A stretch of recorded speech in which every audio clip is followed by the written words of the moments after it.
Hello, welcome to Great Stamp Adventure. In this episode, we're going to continue to get to know the appearances of the kings and queens that ruled in the time of the postage stamp, and we're also going to view their images on stamps of Great Britain and of New Zealand. This is the third and last part of the three-part series. In the first part, the first three monarchs were introduced. In the second part, we got to know Kings Edward VIII and George VI. I will put a link to the two previous parts down below in the description and also at the end screen. I don't know where is the end screen. Okay, now we are going to review two monarchs that we're probably all very familiar with. King Elizabeth II and her eldest son, King Charles III, which is the currently reigning monarch. Okay, I hope you will find it interesting.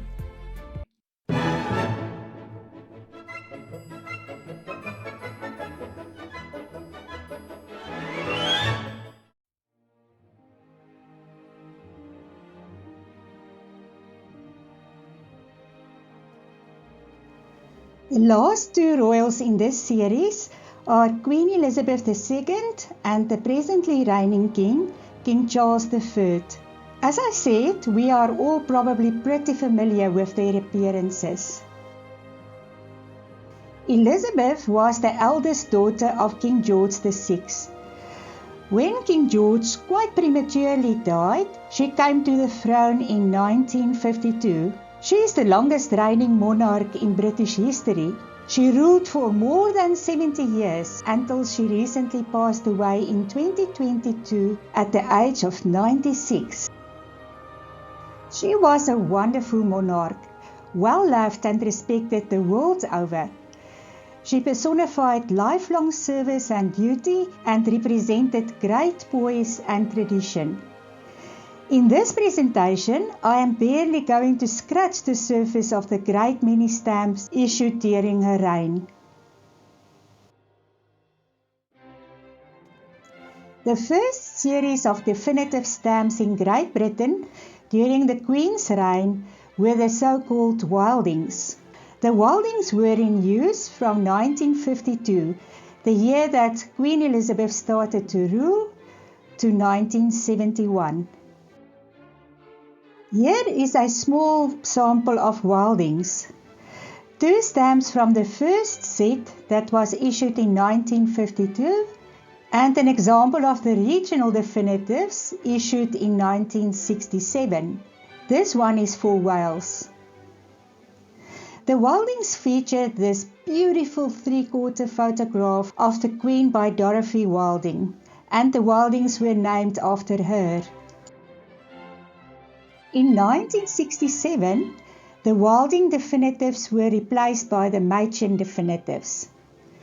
The Machen definitives was the second definitive series portraying the image of the Queen. Why are the stamps generally known as Machens? They are named after the sculptor Arnold Machen, who designed the stamps. The stamp design is quite simple and consists of only the sculpted profile of the Queen and the denomination or value of the stamp. The regionals also includes a heraldic symbol. The Machens are almost always in one color. The first three Machen stamps were issued on 5 June 1967, and here is one of them. And being 1967, they were pre-decimal. The last issue of Machens was on 4 April 2022, 4 months before the death of the Queen on 8 September. 4 demonetized self-adhesive stamps with barcodes form the last set. It is amazing that the same stamp design was used for about 55 years. Here is just a tiny sample of Machen stamps issued over time. Machens are far more complex than one suspects when you see them the first time and implied by their simple design. They have a huge amount of varieties. The Machen nut identified over 3,000 varieties. I will give a link to the site in the video description below. Machens were the main definitive stamp series in Great Britain. They are most likely the most common and well-known stamps of Great Britain and are familiar to millions of people. I think generally some Machens will be present in any stamp packet or lot with mixed world stamps. Here is, for example, a random mixed lot of world stamps for sale on Facebook Marketplace. Even I was familiar with the Machens before starting to collect stamps, although I had little if any contact with Britain and didn't know the design's name is Machen. Most of you probably know that the United Kingdom is the only country who does not need to put its country name on its stamps, because it was the first country to introduce a stamp. But there must be an image of the reigning monarch on the stamp. Therefore, all stamps of the United Kingdom during the rule of Queen Elizabeth II have an image of her somewhere on the stamp. Until 1971, the Wilding image was on all stamps, including on commemoratives. When the Machens replaced the Wildings, the Machen image was not used on commemoratives and special stamps, like the Wildings were. In the Machen era, the image on special issues and commemoratives were usually a cameo of a coinage design by Mrs. Mary Gaskell Gillick. Here you can see the profile on a small sample of stamps. Apart from the three main designs, namely the Wildings, Machens and the Mrs. Gillick profile image, a huge amount of stamps in various formats featuring the Queen have been issued in Great Britain during her long reign. Only some are shown here. Let's travel to New Zealand.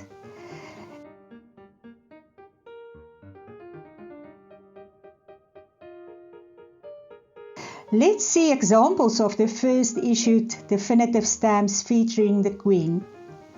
Here is one of the stamps from the first low-value definitive set of 8 stamps released in 1953 and 54. And here is one of the middle-value definitives from a set of 4 issued in 1954. And these are 2 stamps of the 4 high-value definitives that were also issued in 1954. Someone mentioned that using 2 colors for the high-value stamps would have elevated their appearance. I think I agree. Further, a set of 11 official stamps were issued instead of just overprinting existing stamps with the word official as was previously done. If you look closely, you will see that the background is quite pretty, consisting of a pattern of N's and Z's. From 1955, a new redrawn design of 7 of the original definitive stamps were issued.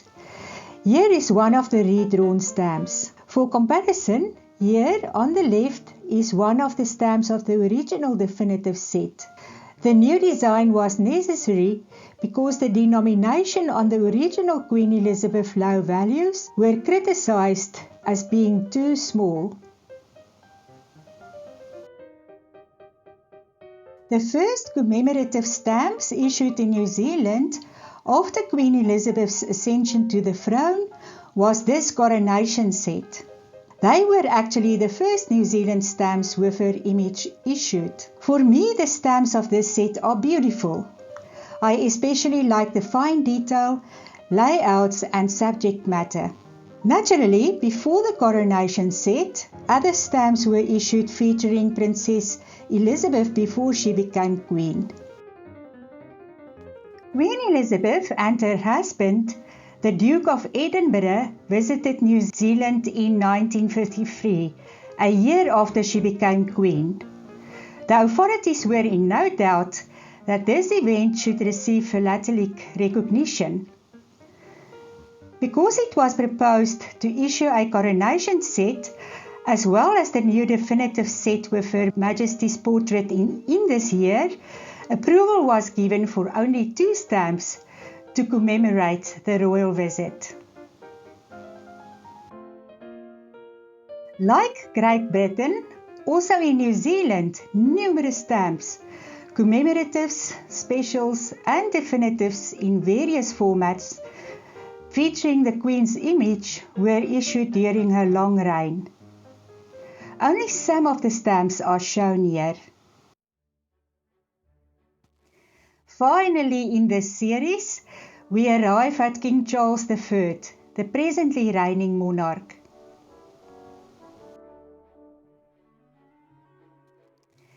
He ascended the throne when his mother, Queen Elizabeth II, passed away in September 2022. When I made this video in April 2023, the reign of King Charles III barely started and he must still be coronated. However, in the United Kingdom, some stamps with his image have recently been issued. On the 4th of April 2023, 4 definitive stamps were widely issued by the Royal Mail, the UK's postal service. Here is an enlargement of one of them. The design was influenced by the classic Magen profile of Queen Elizabeth II and was reportedly intended to provide continuity. The stamp design is very simple and bare. It does not have any crown or royal symbols. Additionally, an absolutely beautiful set of special stamps imaging popular garden flowers were issued. These are the first stamps with the silhouette of King Charles. In New Zealand, no stamps with King Charles have been issued yet. That brings us to the end of this series, getting to know to recognize the British monarchs and their depiction on Great Britain and New Zealand stamps. Before ending this video, I'm going to show you a slideshow showing the monarchs in groups. You must enjoy it, but you must also see if you can now easily recognize them. I hope you enjoyed these 3 episodes as much as I enjoyed it. I really feel empowered for the next steps in my great stamp adventure. Not just can I recognize the British kings and queens on stamps quite easily now, but I can also judge more or less how old the stamps are because of the definitives that was usually issued in the time of king's or queen's reign. Enjoy the slideshow and stay happy and safe until we meet again.